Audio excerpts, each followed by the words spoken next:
Bismillahirrahmanirrahim. Assalamualaikum warahmatullahi wabarakatuh. Alhamdulillahirabbil alamin. Assalatu wassalamu ala asyrafil anbiya'i wal mursalin wa ala alihi wa sahbihi wa man tabi'ahum bi ihsanin ila yaumiddin. Asyhadu an la ilaha illallah wahdahu la syarikalah wa asyhadu anna Muhammadan abduhu wa rasuluh. Allahumma arinal haqqa haqqa warzuqna ittiba'ah wa arinal batila batila warzuqna jatinabah. Ya Rabbana ighfir yassir iftah wahdina qarrib wa alif bainana ya Rabbana. Allahumma arhamna bil Qur'an wa 'allimna at-ta'wil wa faqihna fid din warzuqna fahman wa amalan wa maghfiratan wa ridwan wa thawaban wa jannatan wa ruyatan amin. Wa qala Rasulullah sallallahu alaihi wasallam, man aradallahu bihi khairan yufaqihu fid din. Nawaitu ta'alluma wa ta'lim wa jatinabal ma'asi fardan lillahi ta'ala. A'udzu bikalimatillahi tammati min syarri ma khalaq. Bismillahirrahmanirrahim. Bismillahirrahmanirrahim. Bismillahirrahmanirrahim. Bismillahirrahmanirrahim. Bismillahirrahmanirrahim. Bismillahirrahmanirrahim. Bismillahirrahmanirrahim. Subhanaka la ilma lana illa ma 'allamtana innaka antal alimul hakim. Al-Fatihah. Bismillahirrahmanirrahim. Alhamdulillahirabbil alamin arrahmanir rahim maliki yaumiddin. Iyyaka na'budu wa iyyaka nasta'in ihdinas siratal mustaqim siratal ladzina an'amta 'alaihim ghairil maghdubi 'alaihim waladdallin. Amin. Bismillah. Sifatul kalami, sifat kalam. Wal kalamul azali, dan kalam azali. Apa kalam azali itu? Wa huwal ma'nal qa'imu bidzat, yaitu adalah makna yang tetap pada zat. Al-mu'abbaru anhu bil ibaratil mukhtalifat, yang mau dicatat ya. Wa al-ma'nal qa'im bidzat, yaitu makna yang tetap pada zat. Al-mu'abbar anhu, yang diibaratkan darinya, bil ibaratil mukhtalifati, dengan ibarat-ibarat yang berbeda-beda. Al-mubayyinu li jinsil hurufi wal aswati, yang berbeda dengan jenis huruf-huruf dan suara-suara. Ya sudah, segitu saja cukup itu ya kalau mau ditulis. Al-mubayyinu, yang berbeda li jinsil hurufi, dengan jenis huruf-huruf wal aswati dan suara-suara. Nah, nanti ditulisin di sininya. Al-munazzahu anil ba'di wal kulli, yang disucikan dari sebagian dan keseluruhan. Wat taqdimi wat ta'khiri, dan mendahulukan dan mengakhirkan. Wat tajaddudi was sukuti, dan baru terus menerus. Was sukuti, dan diam. Wal lahni wal i'rabi, dan disucikan dari lahan dan i'rab. Wasairi anwa'it taghayyurati, dan semua macam-macam perubahan. Maksudnya disucikan dari semua itu. Al muta'alliqu bima yata'allaqu bihil ilmu, yang bertalian dengan semua perkara yang mana ilmu bertalian dengannya. Minal muta'allaqat, yang berupa muta'allaq-muta'allaqnya. Nah, ini gimana? Jadi kemarin kita sudah membahas nih sifat ya, qudroh, irodah, ilmu, hayat, sama, basor. Sekarang kita membahas sifatul kalam. Nah, sifatul kalam itu, jika kita membahas tentang Allah Subhanahu wa ta'ala, maka kita harus menetapkan pada zat Allah itu ada makna, yang mana makna itu kita sebut dulu dengan lafaz kalam. Nah, apa kalam itu? Makna apa? Kalam itu makna bagi sifat azali. Nah, berarti kan sama nih dengan kudroh, irodah, ilmu, hayat, sama, basor. Itu sifat azali semua tuh jenisnya. Nah, sifat azali ini nanti kalau kalam berbeda dengan yang lain ya. Kalau yang lain gimana ya? Misalkan nih sifatul qudroh ya. Sifatul qudroh itu dia kan kemampuan mengadakan dan meniadakan. Nah, itu sifatul qudroh. Jadi tatkala kita menyebut Allah, kita itu harus punya keyakinan bahwa Allah itu bisa mengadakan dan meniadakan. Nah, dengan bahasa singkat kita sebut Allah punya qudroh. Nah, kemarin juga kita sudah membahas Allah itu punya sifatul ilmi, punya sifat ilmu.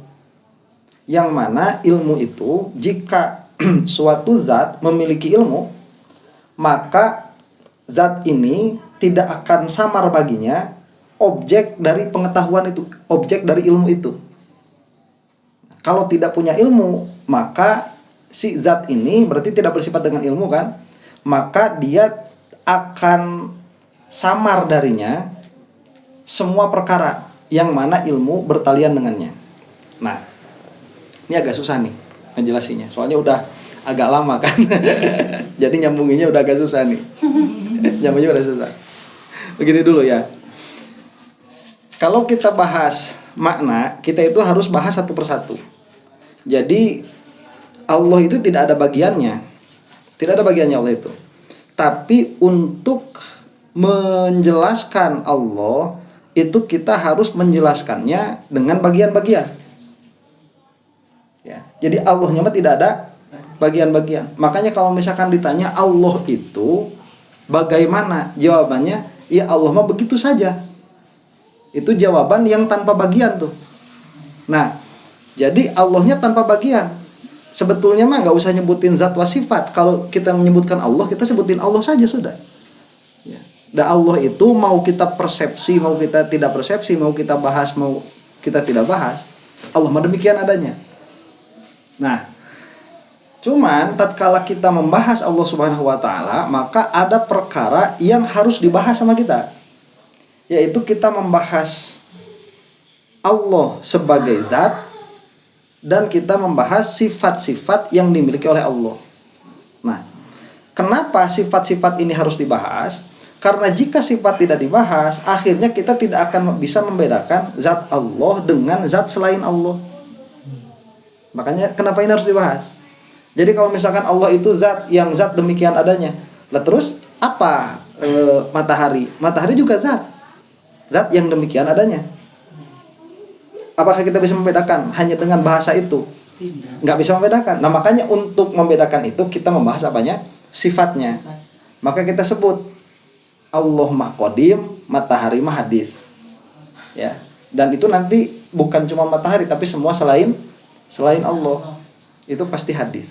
Kemudian Allah mah baqo, matahari fana. Terus seperti itu.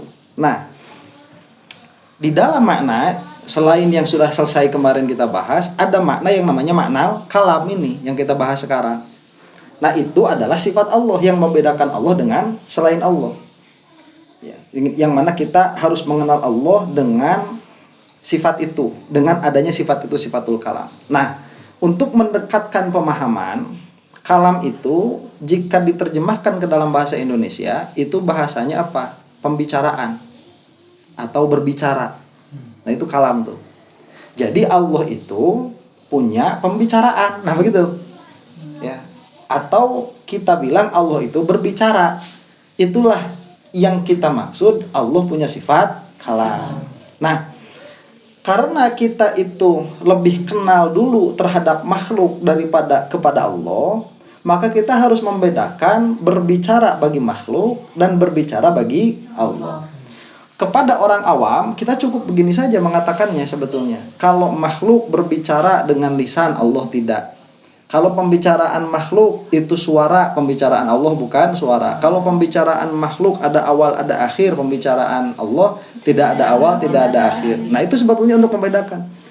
Nah, untuk orang awam yang pertama kali masuk ke dalam ilmu tauhid, membedakan seperti itu sudah cukup. Tanpa mengetahui muta'alaknya, apa objeknya, tanpa mengetahui itu sudah cukup. Nah, cuman untuk thalibul ilmi, untuk yang mencari keutamaan ilmu, itu tidak cukup. Nah, makanya kita harus membahas apa sih sifat ilmu ini, sifat kalam ini, dan apa yang membedakan sifat kalam dengan yang lain. Paham ya? Nah, kita bahas dari sini dulu nih. Jika sesuatu ini dia memiliki pengetahuan, memiliki ilmu, memiliki sifat ilmu, maka ada kemungkinan dia itu membicarakan apa yang dia ketahui atau tidak membicarakan apa yang dia ketahui. Ada kemungkinan dua. Jadi makanya kenapa sifat kalam ini dibahas setelah ilmu. Karena sifatul kalam ini di dalam pembahasan kita itu mengikuti ilmu. Jadi harus ilmu dulu baru ada kalam. Kalau tidak ada ilmu, tidak akan ada kalam. Makanya misalkan nih, kalau orang ilmunya banyak, itu disuruh pidato 1 jam bisa. Suruh pidato 2 jam bisa. Suruh pidato 3 jam bisa. Nanti orang yang ilmunya makin banyak, dia bisa makin lama berbicara. Karena kalau nggak ada ilmunya, apa yang mau diomongin? Iya kan, Ustadz, tolong sama Ustadz bahas mengenai teori Big Bang. Saya bisa berapa lama ngobrolin Big Bang itu? Gak bakal bisa lama, karena ilmunya nggak ada. Beda sama kalau misalkan dokter fisika, ya, atau profesor fisika, disuruh ngejelasin Big Bang itu bakal panjang lebar. Saya dikasih waktu berapa lama tuh, malah nanya. Ya. Kalau misalkan disuruh 3 hari 3 malam juga kayaknya bakal bisa. Karena ilmu tentang itu banyak. Tapi profesor fisika suruh menjelaskan jurumiyah, suruh berbicara, nggak bakalan bisa. Sepatah kata pun nggak bakalan keluar. Kenapa? Karena tidak ada ilmunya. Nah, karena Allah punya ilmu, ada pertanyaan berikutnya. Apakah Allah membicarakan ilmunya? Paham ya?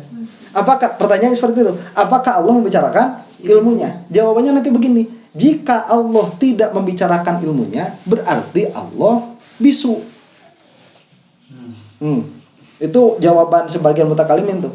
Jika Allah tidak membicarakan ilmunya, berarti Allah bisu. Sedangkan bisu itu sifat kurang.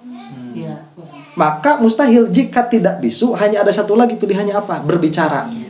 Nah, makanya kita menetapkan sifat kalam. Sebagian ulama tidak masuk lewat situ, masuknya lewat Al-Quran. Al-Quran mengatakan Allah berbicara, maka sudah kita menetapkan Allah berbicara. Makanya sifatul kalam ini nanti dalilnya Al-Quran. Wa kallamallahu Musa taklima. Nah itu. Nah berarti sekarang kita sudah paham sifatul kalam ya. Nah berarti kan Allah membicarakan tuh apanya? Ilmunya.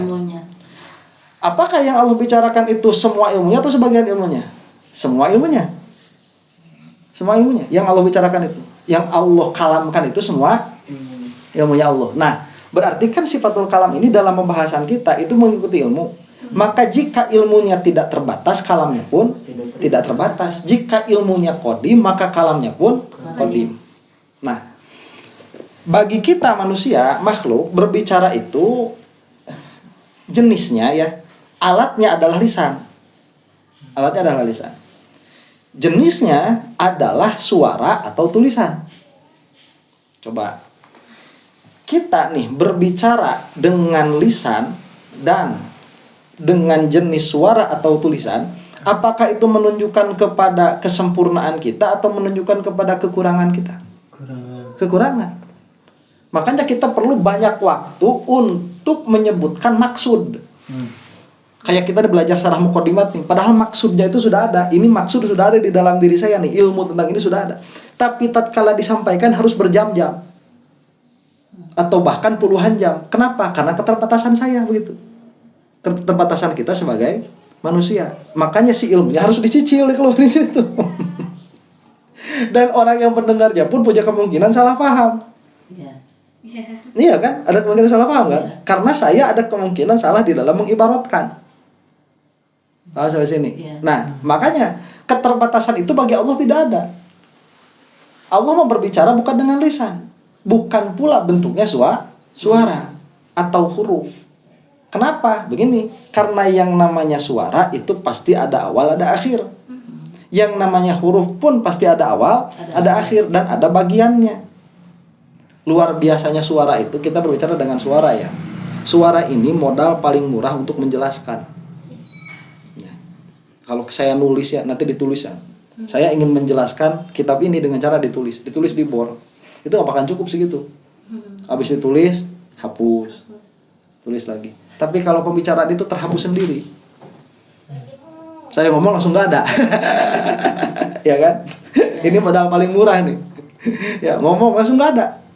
Coba kalau misalkan kita itu tidak diberi oleh Allah Subhanahu Wa Taala cara berkomunikasi dengan lisan. Kita harus berkomunikasi dengan apa? Bisa dengan isyarat, bisa.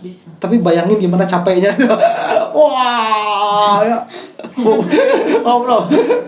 Ustadz itu nanti badannya yang paling keker-keker tuh. Kenapa? Sering gerak. sering olahraga tuh, badannya paling sering gerak. Bayangkan kalau kita harus menulis dikit-dikit, harus nulis gimana mau ngebangunin suami itu. Pak bangun. Sempat nggak bakalan ketahuan. Jadi Allah Subhanahu wa taala itu sudah menciptakan kita dengan kadar kita sebagai manusia sebagaimana dikehendaki oleh Allah Subhanahu wa taala. Ya beginilah adanya. Jangan sampai kita itu menyamakan Allah dengan kita, karena Allah laisa kamitslihi syai'. Ya. Makanya kalam Allah ini tahu kan ilmu ini disebut ilmu apa? Nanti ilmu kalam disebutnya. Kenapa kok dinamai ilmu kalam? Kata sebagian ulama, ini dinamai ilmu kalam karena pembahasan kalam ini yang paling sulit. Paling susah. Kalau kamu paham bab kalam, insya Allah yang lainnya paham. Kalau selain kalam paham, kalam belum tentu paham. Soalnya ini paling sulit. Paling sulit. Nah, coba ala kulli halin, paham dulu kita sampai sini bahwa Allah itu membicarakan pengetahuannya, membicarakan ilmunya.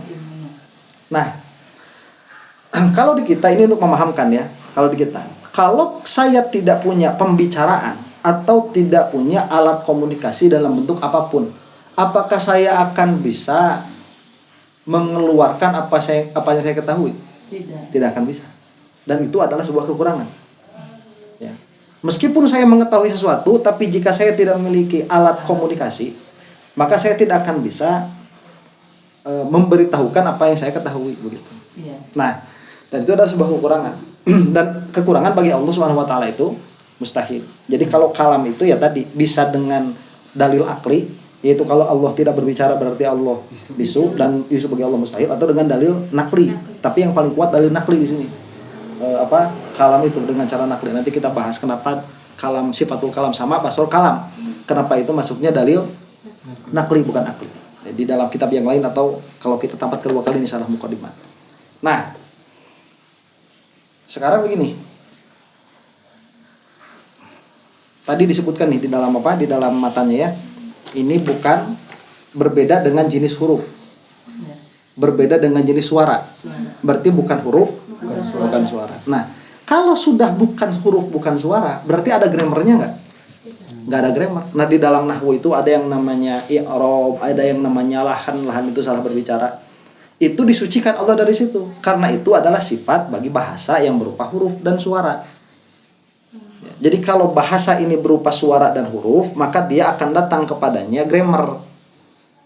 Iya kan? Kalau dia bukan suara dan huruf, maka tidak akan datang kepadanya grammar. Maka kalamullah itu ya suci dari i'rab, suci dari suci dari i'rab, suci dari lahan, dan semua macam-macam taghayyurat perubahan-perubahan yang disebutkan nanti yang ta'alluq dengan semua yang ilmu ta'alluq dengannya. Nah, kalau kita ingat kemarin di dalam sifatul ilmi, ilmu itu dia adalah yang ta'alluq dengan semua perkara, baik dia mawujud atau tidak, baik ada atau tidak ada. Jadi kalau dibahasakan dengan ilmu kalam itu, yang namanya ilmu, objek ilmu itu wajibat, mungkinat, mustahilat. Perkara yang wajib, perkara yang mungkin, dan perkara yang mustahil. Ini berbeda dengan objeknya mendengar, objeknya sama. Objek samanya Allah. Kalau objek samanya Allah hanya perkara yang mawujud saja. Masa yang tidak ada bisa didengar? Kalau yang tidak ada bisa didengar ya berarti ada. Ya. Jadi sesuatu ini sah untuk disama, kita sebut masmu'. Sesuatu ini sah untuk masmu', dia harus ada. Sesuatu ini sah untuk mabsur, dilihat, dia harus ada. Tapi sesuatu untuk diketahui itu tidak perlu ada. Ya. Jadi sebagaimana kita tahu 2 triliun tambah 7 triliun itu 9 triliun. 2 triliun tambah 7 triliun itu 9 triliun. Itu kita tahu secara pasti, dan itu pasti tidak akan salah. Tapi apakah ada uangnya nih? Nggak ada uangnya. Ya, atau kita usahakan ada, cuma kalau dikumpulin dapat segitu, oke lah. 10 kuadriliun ditambah 10 kuadriliun rupiah itu berapa? 20 kuadriliun rupiah. Ada nggak uangnya? Nggak ada, udah itu mah. Tapi kalau kita tahu, karena pengetahuan itu bukan hanya bertalian dengan sesuatu perkara yang ada. Pengetahuan itu bisa bertalian dengan sesuatu yang tidak ada. Paham? Makanya Allah itu mengetahui yang ada dan mengetahui yang tidak ada. Karena Allah itu mengetahui yang ada dan yang tidak ada, maka Allah pun berbicara tentang semua yang ada dan berbicara tentang semua yang tidak ada. Paham? Ya. Nih, yang ada nih. Saya hari ini kesini ngaji. Itu yang ada tuh, yang terjadi. Malam ini saya main golf di Ngamplang. Itu tidak terjadi. Ya. Kalau kita nanya sama Allah, ya Allah, kalau malam ini saya main golf di Ngamplang, apa yang akan terjadi? Allah tahu. Padahal itu tidak terjadi. Ya. Ini kalau misalkan kita nih lihat ya, kita jalan. Jalan itu kemudian kita belok ya, belok ke sebelah kiri. Sedangkan dalam keadaan ada jalan ke sebelah kanan. Yang terjadi ini kita kan ke kiri kan? Iya. Kalau kita nanya sama Allah, ya Allah, kalau saya ke kanan waktu itu akan gimana? Allah tahu. Karena pengetahuan Allah itu, ilmu Allah itu, dia bertalian dengan sesuatu perkara yang tidak ada. Paham ya? Makanya ilmu Allah itu gini, Allah itu mengetahui apa yang sudah terjadi, apa yang sedang terjadi, apa yang akan terjadi, dan apa yang akan terjadi pada perkara yang tidak terjadi. Jadi bagaimana akan terjadi jika sesuatu ini terjadi, Allah tahu. Makanya tidak semua yang Allah ketahui ada, tapi semua yang ada Allah mengetahui. Paham ya? Nah, maka dari sini kalau Allah punya kalam, punya sifatul kalam, sifatul kalam ini jika kita mendengar kepada kalam Allah, maka kita akan mendapatkan pemahaman. Karena yang namanya kalam, pembicaraan itu, jika kita mengidrok dengan sempurna kepada kalam itu, maka kita akan mendapatkan pemahaman. Contoh nih ya, saya tuh suka nonton bola. Kalau nonton bola itu kadang-kadang ya, komentatornya itu kadang-kadang pakai bahasa Inggris, kadang-kadang ada yang pakai bahasa Jerman, kadang-kadang ada yang pakai bahasa Spanyol. Itu paling sebel kalau udah nonton itu nggak dapet yang komentatornya bahasa Inggris, dapatnya itu yang bahasa Spanyol. Paling sebel. Kenapa? Nggak ngerti. Ini ngomong apa? Nggak paham. Kenapa kita nggak paham sama omongannya orang itu? Kita tidak ada aksesnya. Apakah yang dia bicarakan ada maknanya? Ada. Yang dia bicarakan ada maknanya. Tapi kita tidak bisa mengakses. Paham ya? Nah, tapi kalau misalkan saya memahami, saya hanya punya pengetahuan tentang bahasa Spanyol misalkan, hanya sampai level 2 misalkan. Apakah semua perkataan orang itu akan saya pahami? Belum tentu. Apakah ada kemungkinan saya salah paham? Bisa jadi. Itu sebetulnya kekurangan siapa? Kita. Itu kekurangan kita yang mendengar ya. Dan itu pun kadang-kadang ada kekurangan orang yang berbicaranya begitu. Nah, cuman kalau misalkan kita punya akses 100% kepada bahasa yang dia ucapkan, apakah kita akan paham 100% apa yang dia maksud? Iya, akan paham 100% apa yang dia maksud. Nah, Allah Subhanahu wa taala punya kalam. Yang kalamnya itu bukan bahasa.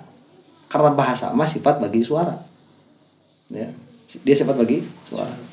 Kalau kita mendengar kepada kalamullah, apa yang akan kita pahami? Kalau kita dikasih mendengar kepada kalamullah, ini kan kalam ya. Iya. Kalam itu bisa didengar tidak? Karena tadi tidak. Betul, bukan suara. Betul bukan suara. Bisa. Coba gini, kita pernah mimpi. Iya. Pernah mimpi. Apakah pernah kita ngobrol di dalam mimpi? Ngobrol. Ada suaranya? Enggak. Iya kan? Kita ngobrol tapi nggak ada suara. Iya, nggak ada suaranya. Tapi kita paham. Tapi paham, nggak ada suaranya. Apakah kita sebut itu mendengar? Iya, Iya. Oh, mendengar. itu mendengar juga. Saya dengar di dalam mimpi ada. Saya dengar di dalam mimpi. Yang didengarnya apa? Ucapan orang kan. Tapi apakah ada gelombang udaranya? Nggak ada. Tapi apakah kita bisa paham? Bisa paham. Karena atau begini, saya punya lintasan hati. Lintasan hati ini sah nggak disebut suara tuh? Disebut kalam. Nah, disebut suara lah kita begitu. Sah nggak? Sah. Makanya kita suka sebut suara hati. Malah kalau di dalam bahasa Arab yang namanya kalam itu pertama kalinya bukan kepada udara ini, tapi kepada yang ada di sini, itu kalam namanya. Suara hati. Suara hati. bukan kepada suara yang Gelombang itu. gelombang itu. Itu mah namanya lafaz. Aswat namanya saut itu. Suara. Kalau kalam itu kepada yang di dalam hati, lintasan hati. Cuman karena erat kaitannya antara apa yang ada di dalam hati dan apa yang dibicarakan, maka yang dibicarakan ini disebut kalam. Padahal kalam itu aslinya di sini. Sekarang saya bertanya, apakah kalam yang ada di dalam hati saya ini ada kemungkinan untuk bisa didengar? Ada. Apabila Kalau diutarakan Punya akses. kita punya akses. tidak usah mengutarakan. Saya tidak usah mengutarakan apa yang saya ingin utarakan. Cukup Allah itu, cukup kamu itu punya kemampuan untuk mengakses apa yang ada di dalam hati saya. Maka kamu akan bisa mengakses. Cuman alhamdulillah Allah nggak ngasih. Kalau ngasih gua. Wah, udah banyak, udah. Kalau ngasih nggak ada rahasia. Ya. Coba kalau misalkan dikasih apa? bisa mengakses. Bisa mengakses kalau di dalam hati. Itu kan kacau tuh. Wah, udah alhamdulillah kacau udah. Udah kacau. Ya, kadang-kadang sih enak juga ya. Ustaz mau ngaji, oke, saya gini aja. Kalian sama segini. Ya kan karena bisa ngakses sama yang ada dalam hati begitu. Cuman karena nggak bisa, akhirnya begini, akhirnya susahnya manusia itu. Dia punya ibarat-ibarat yang ingin disampaikan, tapi kadang-kadang lisannya juga tidak fasih. Iya. Ya. Orang yang cerdas, yang pintar itu belum tentu pintar untuk menjelaskan. Belum tentu pintar untuk mengutarakan, belum tentu. Ya.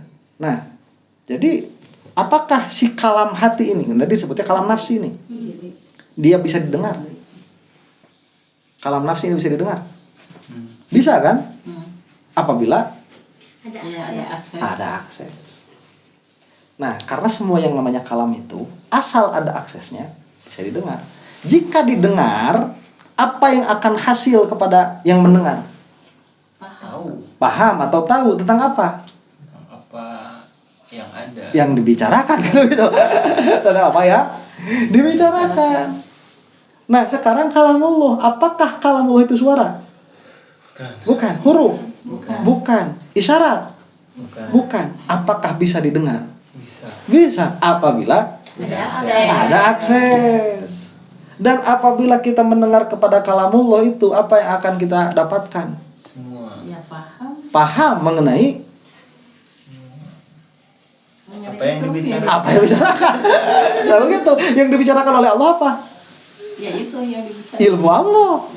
Maka kita akan mengetahui apa? Ilmu Allah. Wala yuhituna bi syai'in min 'ilmihi illa bima syaa. Ya. Jadi apakah kita itu mengetahui apa yang Allah ketahui? Qur'an. Kalau kamu tahu Nabi Muhammad itu adalah utusan Allah, itu kamu tahu apa yang Allah tahu. Kalau kamu tahu Abu Lahab itu kafir, kamu tahu apa yang Allah tahu. Paham ya? Matahari ini bulat apa kotak? Kenyataannya bulat kan? Matahari kenyataannya bulat. Kalau kamu tahu matahari bulat, berarti kamu tahu apa yang Allah ketahui. Makanya kamu tidak mengetahui apa yang Allah ketahui, kamu tidak mengetahui ilmu Allah kecuali hanya sedikit saja, kecuali yang Allah kehendaki. Sekarang begini, apakah mungkin kita sebagai manusia itu mengetahui semua ilmu Allah? Nggak mungkin, mustahil. Kenapa? Karena kita sebagai manusia terbatas, Allah tidak terbatas. Jadi kalau kita ngobrolin ilmu Allah, kita cuma punya ember. Kita bilang, bisa nggak ember ini diisi air 1 lautan? Ya nggak bisa. Cuman kalau separuh-separuh kan, ya ini ambil, nanti ini buang lagi, sambil lagi, bisa. Ya. Nah makanya sepanjang sejarah itu yang pernah mukalamah dengan Allah cuma 2. 1 Nabi Musa, 2 Nabi Muhammad SAW. Cuma 2 itu. Malaikat pun belum pernah mukalamah dengan Allah. Malaikat itu. Nah, jadi sifatul kalam ini kita ketahui ada pada Allah Subhanahu wa taala. Ya, yang mana ini ada objeknya, ada muta'alaqnya. Muta'alaq itu apa yang ilmu muta'alaq dengannya. Begitu. Tapi jangan difahami ini sebagai apa? Sebagai kayak kalam nafsi kita. Karena kalau kalam nafsi kita tetap dia makhluk, tetap dia terbatas, ada awal ada akhir. Yang kita bicarakan di dalam hati kita hari ini apakah yang kita bicarakan kemarin? Bukan. Kita tahu nggak besok kita akan melintaskan apa di dalam hati? Tidak tahu. Nggak tahu. Lintasan hati 10 tahun kemarin. Masih ingat apa lupa? Lupa. Udah lupa tuh. Beda, udah jauh sama Allah. Memang begitu. Jadi itu mah cuma ibarat untuk mendekatkan saja begitu. Kalau di kita ada yang namanya kalam nafsi, kenapa di Allah tidak ada yang namanya kalam nafsi begitu? Kalau kita aja sebagai manusia bisa mengatakan ada yang bukan suara, ada yang bukan huruf tapi bisa didengar, kenapa kita tidak mengatakan kalam Allah itu bisa didengar? Paham ya? Nah, cuma sekarang begini, gimana kalau kita mau mendengar kalamullah? Caranya? Belajar. Coba. Gimana kita mau mengetahui kalamullah? Ada apa? Mau mendengar kalamullah gimana caranya? Mau mendengar. Kalau kita mau mendengar kalamullah secara langsung, kalamullah yang sifat ini, Bukan. gimana caranya? Ada Allah minta dibukain. Masuk surga. Masuk surga. Jadi caranya itu dibuka hijab sama Allah. Dibuka hijab. Kalau hijabnya tidak dibuka ya udah kayak gini, kita nggak bisa dengar kalamullah. Paham ya? Nah, jadi kalamullah ini makhluk atau bukan? Yang kita bahas ini. Bukan. Bukan makhluk. Sifat. Itu sifat. Itu bukan makhluk tapi itu sifat. Nah, paham sampai sini? Paham ya? Terus Al-Quran bagaimana posisinya? Karena kalamullah ini nih, kalamullah ini apabila dia dibuat bahasa oleh Allah Subhanahu Wa Taala, dan ini sudah dibuat bahasa dalam beberapa bahasa. Nanti ada yang dalam bahasa Suryani, ada yang dalam bahasa Ibrani, ada yang dalam bahasa Arab. Yang dalam bahasa Suryani itu jadinya Injil, yang dalam bahasa Ibrani jadinya Taurat, yang dalam bahasa Arab jadinya Al-Quran. Apakah yang ketiga ini kalamullah? Kalamullah, lihat. Ya, yang ketiga ini kalamullah. Cuman bukan kalamullah yang kita bahas tadi. Berbeda. Berbeda. Jadi kalamullah itu dia lafad, kalau di dalam mantik disebutnya lafad mustarok. Lafad mustarok itu satu lafad punya dua makna. Kalau di dalam bahasa Sunda kayak pajeng. Pajeng itu ada pajeng payung, ada pajeng laku. Ya, jadi lafadnya satu tapi maknanya banyak. Kalamullah itu ada kalamullah dengan pengertian yang kita bahas tadi itu sifat Allah. Ada kalamullah dengan pengertian lafad-lafad yang diciptakan oleh Allah yang disebut Al-Quran, Injil, dan Zabur. Atau satu lagi Taurat. Ya, Taurat. Disebut itu. Nah, sekarang pertanyaannya kenapa Al-Quran disebut kalamullah? Kan itu pertanyaannya. Kenapa Al-Quran disebut kalamullah? Nah, itu adalah cara Allah Subhanahu Wa Taala berkomunikasi dengan kita. Cara Allah Subhanahu Wa Taala berkomunikasi dengan kita. Kenapa kok dengan cara itu? Karena Allah pengennya begitu. Udah, itu mah gak ada jawaban. Itu mah gak ada jawaban. Untuk nanti hikmahnya itu jadi mulia, jadi ada nabi, jadi ada rasul, jadi ada ustadz, jadi ada kiai, jadi ada ulama. Ya. Itu untuk meninggikan derajat-derajat di sisi Allah Subhanahu Wa Taala. Hikmahnya itu. Cuman ya kalau kita tanya kok kenapa begitu? Ya Allah maunya begitu, gimana lagi? Al-Quran itu untuk Allah berkomunikasi dengan kita. Nah, Al-Quran itu untuk Allah berkomunikasi dengan kita. Sekarang begini dulu nih. Ya. Al-Quran itu yang membuat siapa? Allah. Nah, Al-Quran itu yang membuat Allah. Apa rupanya Quran itu bentuknya? Kalam. Apa? Tulisan. Tulisan. Apa maksud dari Al-Quran itu dibuat oleh Allah? Apa maksudnya? Kan untuk berkomunikasi. Iya, apa maksudnya dibuat oleh Allah? Kan kita juga bilang matahari juga dibuat oleh Allah kan? Iya. Ya, matahari dibuat Allah. Terus ini nih, saya berbicara. Bisa. Saya berbicara kan? Pembicaraan saya ini sampai keluar pembicaraan itu dibuat sama siapa? Sama Allah juga. Lah terus apa bedanya pembicaraan kita sama Al-Quran? Kalau pembicaraan kita dibuat oleh Allah, Al-Quran pun dibuat oleh Allah. Apa bedanya? Beda. Nah, maksud Al-Quran dibuat oleh Allah itu begini. Kalau ditanya, ini ya, perkataan saya ini dibuat oleh Allah. Semua perkataan orang itu dibuat oleh Allah Subhanahu wa taala. Pada kenyataannya, karena kalau tidak dibuat oleh Allah tidak akan ada. Karena hanya Allah yang bisa mengadakan dan bisa meniadakan. Nah, cuman kalau ditanya lagi, lewat siapa? Pasti ada jawabannya.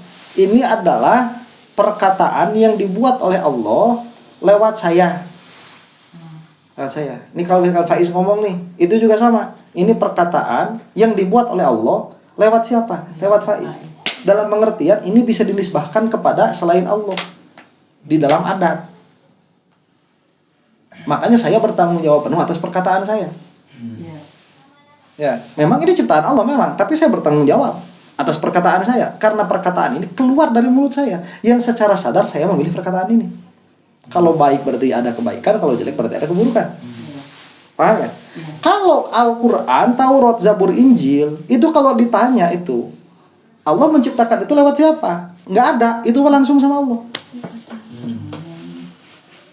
Bahkan tidak lewat malaikat sekalipun. Paham?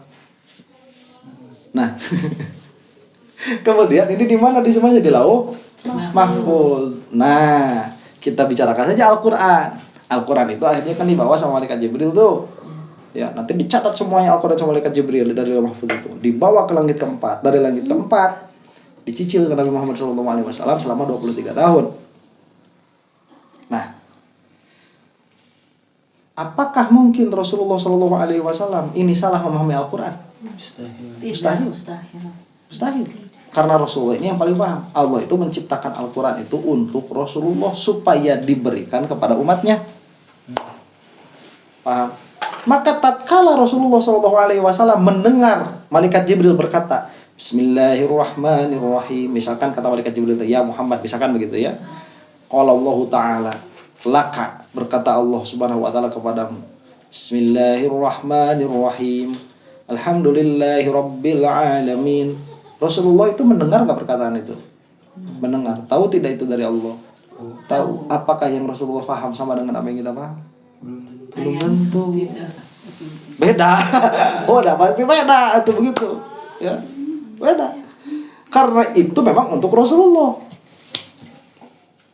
Dan Rasulullah itu faham sepaham-pahamnya kepada Al-Quran. Faham sepaham-pahamnya. Jadi kalau Bismillahirrahmanirrahim itu faham seutuhnya faham itu siapa? Rasulullah. Alhamdulillahirabbil alamin. Yang faham seutuhnya faham siapa? Rasulullah SAW. Tatkala ini diucapkan oleh Nabi Muhammad, misalkan ya Abu Bakrin, wahai Abu Bakar, qala Allah Ta'ala, telah berkata Allah Subhanahu wa taala, Bismillahirrahmanirrahim. Alhamdulillahirabbil alamin. Rasul yang didengar Abu Bakar sama tidak dengan yang didengar Rasulullah? Sama. Bismillahirrahmanirrahim. Alhamdulillahirabbil alamin. Tapi yang difaham Abu Bakar dengan yang difaham Rasulullah sama atau beda? Tidak berbeda. Beda apanya? Pemahamannya. Beda kedalamannya. Jadi bukan berbeda bercanggah, bukan. Tapi kedalaman pemahaman Abu Bakar dan kedalaman pemahaman Rasulullah SAW berbeda tentang satu lafaz saja, tentang satu kalimat saja. Apa? Bismillahirrahmanirrahim, itu berbeda. Makanya Syekh Fakhruddin Ar-Razi itu mentafsirkan Al-Fatihah itu satu jilid. Segini tebalnya tuh. Itu mentafsirkan Al-Fatihah. Itu adalah yang beliau paham tatkala membaca Al-Fatihah. Tatkala Syekh Fakhruddin Ar-Razi membaca Al-Fatihah yang beliau paham itu segini. Yang kita paham apa? Dengan menyebut nama Allah yang Maha Pengasih lagi Maha Penyayang. Cuman segitu doang kita paham. Ya. Nah, ada kemungkinan tidak kita itu salah memahami? Mungkin. Ada mungkin. Rasulullah tidak ada kemungkinan salah memahami. Nah, dari situlah begini. Karena Al-Quran ini diciptakan oleh Allah, yang mana Al-Quran ini adalah bahasa dan dia adalah kalam, ada awal ada akhir, tapi dia memiliki makna. Kalau kamu faham kepada Al-Quran sebagaimana Rasulullah faham kepada Al-Quran, maka tatkala kamu membaca Al-Quran itu sama dengan kamu berdialog dengan Allah, sama dengan Allah berbicara kepadamu. Kalau kamu pahamnya seperti Rasulullah. Makanya para ulama ini berusaha sedekat mungkin untuk memahami Al-Quran sebagaimana Rasulullah memahami Al-Quran. Makanya keluar apa? Tafsir. Nah, jadi pengertiannya bagaimana pengertiannya? Kalau kita memahami, mendengar Al-Quran dan memahami Al-Quran sebagaimana Al-Quran diturunkan, maka itu sama saja dengan kita mendengar kalamullah yang qadim, begitu.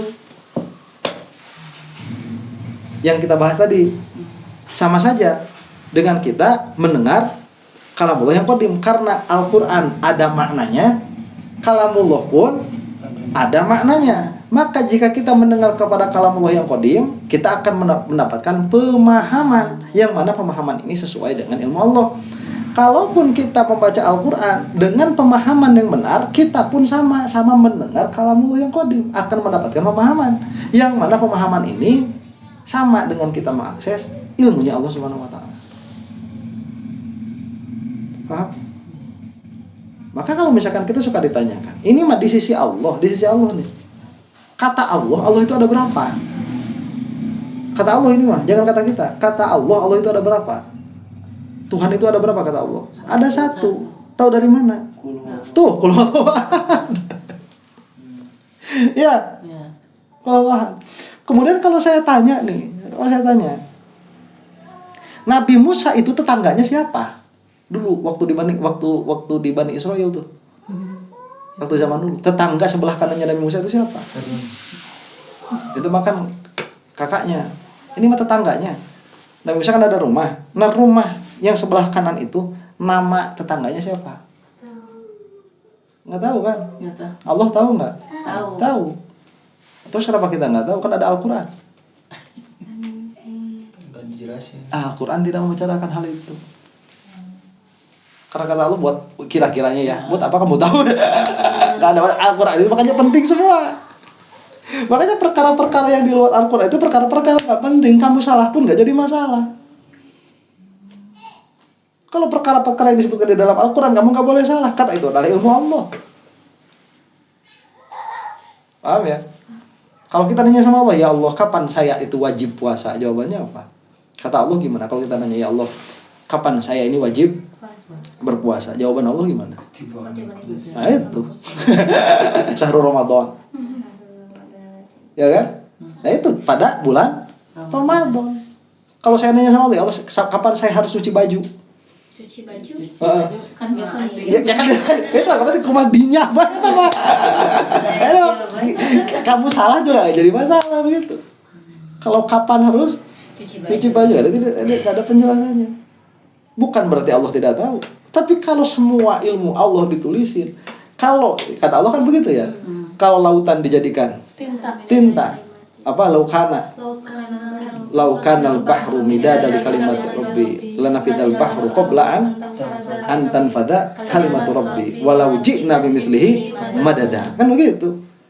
Katakanlah oleh wahai Nabi, jikalau lautan dijadikan tinta dan di kalimat rabbi untuk kalam, untuk menuliskan kalam Allah, lanafidal bahru, maka lautan ini akan habis qabla an tanfada kalimat rabbi, sebelum kalimat Allah itu habis. Walau ji'na bimithlihi madada, meskipun kami menambah yang semisalnya, tambah hari anger habis lautnya daripada kalam Allah. Karena emang gak ada awal gak ada akhir. Kalau sekarang kita timbang Al-Quran itu sama tinta ada selaut buat bikin Al-Quran. Nah, enggak tuh secepot juga segini gak bakalan habis. So kamu punya pulpen pakai buat apa? Tulis Al-Quran. Insya Allah masih sisa itu. Pulpennya itu ya asal pulpen pilot. Bukan pulpen yang bolobor itu. Ya. Itu cuma segitu aja. Al-Quran cuma ini cukup untuk kamu pegang. Ada kata Rasulullah Sallallahu Alaihi Wasallam, taraktu fikum tsaqalain. Apa? Yang pertama itu Kitabullah wa sunnati. Ada yang bilang Kitabullah wa itrati. Begitu. Cukup itu aja dua, pegang. Ya. Yang lain-lain mah salah nggak apa-apa begitu. Nah itulah hubungan antara Al-Quran dan kalamullah. Jadi kalau misalkan kita ditanya apakah kalamullah itu makhluk, kita tanya dulu. Kalamullah mana? Itu kalau itu kalamullah sifat, berarti bukan makhluk. Kalau yang disebut kalamullah Al-Quran, ya jelas makhluk itu mah diciptakan sama Allah gitu. Malah ada percetakannya, masa percetakan ada percetakannya nggak, bukan makhluk. Ya, kalau dibaca juga kan ada awal ada akhir. Tadinya tidak ada, kemudian jadi ada. Gitu ya. Jadi sifatul kalam. Ada pertanyaan ke sampai sini? Ada? Kak Wanda? Ada? Ada pertanyaan? Nggak ada? Kalau nggak ada, kita istirahat dulu ya. Ada satu sesi lagi ya, hikam nih. Ya. Wallahu a'lam bishawab.